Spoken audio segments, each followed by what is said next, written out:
Սեփական գործի մասին առիթներ ունեցել եք բազմիցս խոսելու ամեն դեպքում ինչու այդպես էլ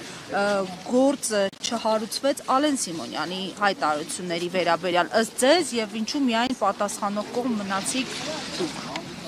Այս պատճառով որտեղ Հայաստանը օր-օրի դադարում է ժողովրդավարություն, ուստի դադարում է, այլ ավելի է հեռանում ժողովրդավարությունից,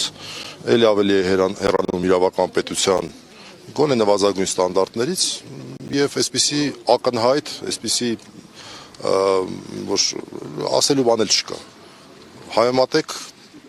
Նարեկի եւ Վազգենի արածը օրինակ Թալինի ԿՊԱ-ական քաղաքապետ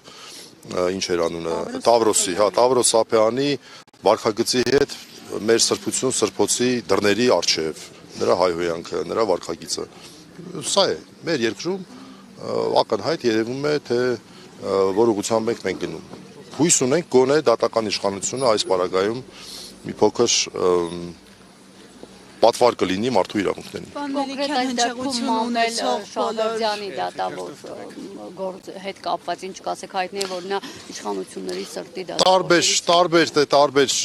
փորձ ունենք, դրական, բացասական, այս պահին որևէ գնահատական չունենք։ Բայց ասում են հիմա ինչ-որ խնդիրներ ունի, հավանաբար փորձի նաև ձեր միջոցով այդ խնդիրները լուծել։ Դե գիտեք, այս պահին ես որևէ մեկնաբանություն եթե անեմ, դա կլինի ոչ կոռեկտ։ Այսինքն ճիշտ ենք հասկացել, հետույք բառը օգտագործելու համար, Կտեսնեք, կլսեք, ես ինչ որ ասել եմ, կտեսնեք դատախազը մեղադրական եզրակացություն է կարդալու, այսօր քննարկվելու է վստահաբար խափամամիջոցների հարցը դրա հետ կապված է դատողություններ անելու, կտեսնեք, ես չասեմ, թող մեղադրանքի կողմ ասի։ Նախորդ մեղադրանքները կարծես թե ավելի լուրջ էին, հա, նախորդը եթե դատավորը Ոչ մեկն էլ լուրջ չէր։ Շնորհակալություն։